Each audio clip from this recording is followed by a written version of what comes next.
74 সনে বঙ্গবন্ধু একটা চুক্তি করছিল, আপনাদের মনে আছে? মুজিব ইন্দিরা চুক্তি। সেই ওই ছিটমহল নিয়ে এই চুক্তিটা করার পরে সারাক্ষণ পর্যন্ত বিএনপি বলেন, জামাত বলেন, জাতীয় পার্টি বলেন, একটা কথাই বলতো যে এই চুক্তি করে নাকি বঙ্গবন্ধু দেশটাকে ভারতের কাছে বিক্রি করে দিছে। বলছেন এই কথা? এটাকে গোলামের চুক্তি বলছে, দেশ বিক্রির চুক্তি বলছে। মাননীয় প্রধানমন্ত্রী রাষ্ট্রীয় ক্ষমতায় এসে যখন এই চুক্তিটা বাস্তবায়ন করলেন, ফল কি হয়েছে আপনারা জানেন? বিএনপির কোনো ভাই যদি আশেপাশে থেকে থাকেন, আমি শুধু আপনাদেরকে উদ্দেশ্য করে এইটুকু বলতে চাই যে চুক্তিকে আপনারা বলেছেন গোলামির চুক্তি, সেই চুক্তি যখন মাননীয় প্রধানমন্ত্রী জননেত্রী শেখ হাসিনা বাস্তবায়ন করলেন, বাংলাদেশ ওই ছিটমহল থেকে অংশ কতটুকু পেল আপনারা জানেন? 17,160 একর জমি পেল বাংলাদেশ, আর ভারত পেল কত? 7,110 একর জমি। বাংলাদেশ বেশি পাইল না ভারত বেশি পাইল? কোথায় 17,160, কোথায় 7,110? এগুলি তো আমার পেট বানাই না কথা না। এতে হলো কি, ওই ছিটমহলে যে 55,000 মানুষ বসবাস করত, যারা কোনোদিন বাংলাদেশের নাগরিক বইলা পরিচয় দিতে পারত না, তারা আল্লাহর কাছে 2 হাত তুলে মোনাজাত করে বলল, আল্লাহ তুমি বাংলাদেশের প্রধানমন্ত্রী শেখ হাসিনাকে হায়াত দারাজ করো, তিনি আমাদেরকে স্বাধীন নাগরিক হিসাবে বসবাস করার সুযোগটুকু করে দিয়েছেন। এখন দেখবেন এই কথাটা আর বলে না, ভারতের কাছে দেশ বিক্রি করে দিছে, এই কথা আর বলে না। মাননীয় প্রধানমন্ত্রী জননেত্রী শেখ হাসিনার কারণেই আজকে দেখেন না বঙ্গোপসাগর নিয়ে অনেক জিনিস হচ্ছে।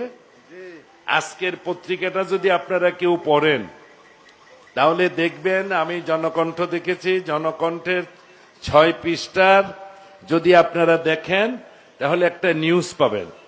আর সেই নিউজটা হলো রাশিয়া এবং ইউক্রেনের যে খাদ্য শস্য নিয়ে একটি চুক্তি ছিল, রাশিয়া এই চুক্তিটি বাতিল করেছে আজকে। ওই খাদ্যশস্য কোন সাগর দিয়ে যেত? কৃষ্ণ সাগর দিয়ে।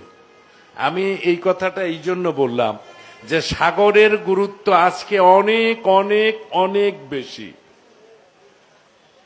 মাননীয় প্রধানমন্ত্রী, নিশ্চয় আপনাদের মনে আছে, মায়ানমারের বিরুদ্ধে একটা মামলা করেছিল আন্তর্জাতিক সমুদ্র আদালতে, মনে আছে আপনাদের? সেখানে 5 জন জজ ছিলেন।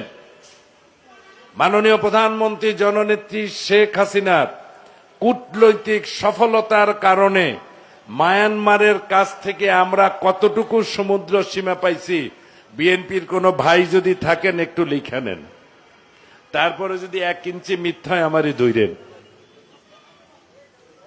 মায়ানমারের কাছ থেকে মাননীয় প্রধানমন্ত্রী আন্তর্জাতিক আদালতে মামলা করে যে জমি পেলেন, তার পরিমাণ হলো 1,11,631 বর্গ কিলোমিটার। বাংলাদেশের আয়তন কত?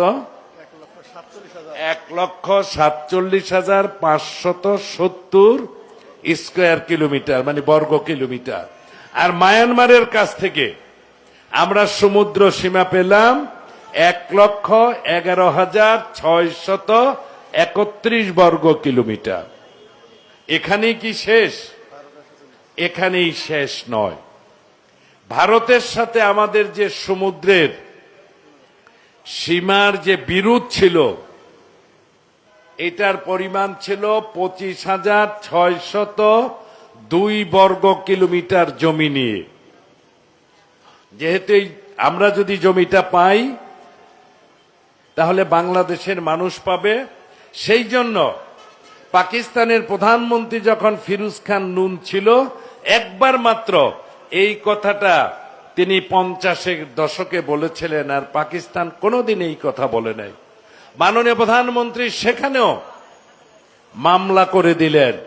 5 জন জজ ছিল, একজন ছিল ভারতীয় বংশোদ্ভূত, তিনি সিঙ্গেল রায় দিলেন ভারতের পক্ষে, আর 4 জন ইন্টারন্যাশনাল আদালতের যে বিচারক তারা বাংলাদেশের পক্ষে রায় দিয়ে বাংলাদেশ রায়ে পেল 19,466 স্কয়ার কিলোমিটার, আর ভারত পেল 6,135 বর্গ কিলোমিটার। তাহলে আমরা বেশি পেলাম কত? 13,332 স্কয়ার কিলোমিটার জমি। এখানেও সমুদ্র সীমা ভারত থেকে আমরা বেশি পেলাম।